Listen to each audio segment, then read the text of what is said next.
দর্শক, ইতিমধ্যে আপনারা ঘটনা জেনে গেছেন যে চাঁদপুরের মেঘনায় একটি জাহাজে ৭ খুনের ঘটনা, নির্মম পৈশাচিক ঘটনা। সেখানে জুয়েল নামে একজন বেঁচে গেছে, কিন্তু তার শ্বাসনালী কেটে গেছে, কিছু বলতে চেয়েও পারছে না, তাই পুলিশকে লিখে জানাচ্ছে সবকিছু। সেই ছবিটি প্রকাশ করেছে প্রথম আলো। জাহাজ থেকে আহত অবস্থায় উদ্ধার জুয়েল রানা ৩৫, শ্বাসনালী কেটে যাওয়ায় কথা বলতে পারছেন না, তাই কাগজে লিখে বোঝানোর চেষ্টা করছেন। আজ সোমবার চাঁদপুর সদর হাসপাতালের সামনে অ্যাম্বুলেন্সে। দর্শক, চিন্তা করেন কি মর্মান্তিক ঘটনা।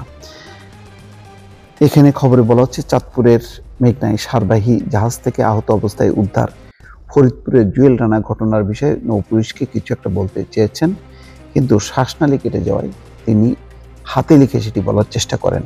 শেষ পর্যন্ত অবস্থা গুরুতর হওয়ায় লেখা শেষের আগেই আজ সোমবার সন্ধ্যায় তাকে দ্রুত অ্যাম্বুলেন্সে করে চাঁদপুর সদর হাসপাতাল থেকে ঢাকার উদ্দেশ্যে নিয়ে যাওয়া হয়। তার মানে পরিস্থিতি এমন যে সেটি আর শেষ করতে পারেনি, তার আগে পরিস্থিতি তার খারাপ হয় এবং তাকে ঢাকার উদ্দেশ্যে নেওয়া হয়। চাঁদপুরের হাইমচরের মেঘনা নদীর ঈশানবালা খাল এলাকায় নোঙর করা এমভি আল বাখেরা নামের একটি জাহাজ থেকে আজ সোমবার বেলা ৩টার পরে ৫ জনের রক্তাক্ত মরদেহ উদ্ধার করা হয়, আর ৩ জনকে গুরুতর আহত অবস্থায় উদ্ধার করে হাসপাতালে নেওয়া হলে চিকিৎসক ২ জনকে মৃত ঘোষণা করেন। একজন বেঁচে আছে, সে হচ্ছে জুয়েল রানা।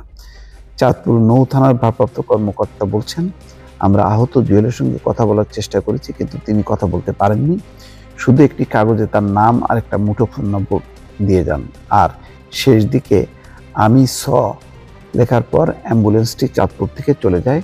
আমাদের ধারণা জুয়েল হয়তো কিছু একটা জানেন বলে বলার চেষ্টা করেছেন, তবে এখনো কোনো তথ্য নেওয়া সম্ভব হয়নি।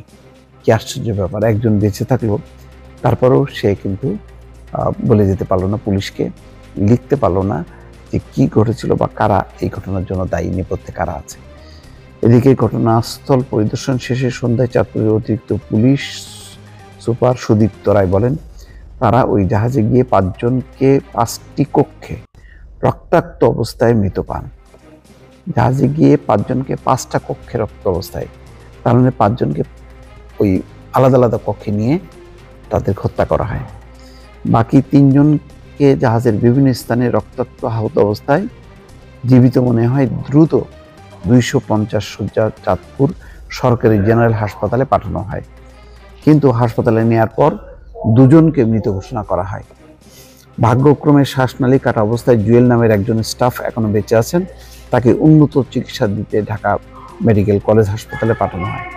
অতিরিক্ত পুলিশ সুপার বলছেন, আমরা প্রাথমিক তদন্ত করে বিষয়টি ডাকাতি বলে মনে করছি না। এই ধরনের নৃশংসতম ঘটনা একটি পরিকল্পিত হত্যাকাণ্ড মনে হচ্ছে, কারণ সেখানে 2টি মোবাইল, মানিব্যাগ এবং অন্যান্য জিনিসপত্র অক্ষত অবস্থা আছে। চাঁদপুর নৌ পুলিশ সুপার সৈয়দ মুশফিকুর রহমান বলেন, আজ ভোরে বা সকালের মধ্যে কোনো এক সময় হত্যাকাণ্ডের ঘটনা ঘটেছে বলে তার ধারণা। যেখানে ঘটনাটি ঘটেছে সেটি মেঘনা নদীর পশ্চিমাংশ চর এলাকায়। দুপুরে খবর পেয়ে নৌ পুলিশের সেখানে পৌঁছাতে 1 ঘন্টা সময় লেগেছে। দুর্বৃত্তরা নিরিবিলি এলাকা নিশ্চিত হয়ে এই ঘটনা ঘটিয়ে সহজে পালিয়ে যায় বলে ধারণা করা হচ্ছে। খুব মর্মান্তিক দর্শক, এটাই দেখেন, একজন বেঁচে থাকলো, কিন্তু সেও জানি না, এখন ঢাকায় তাকে নেওয়া হচ্ছে।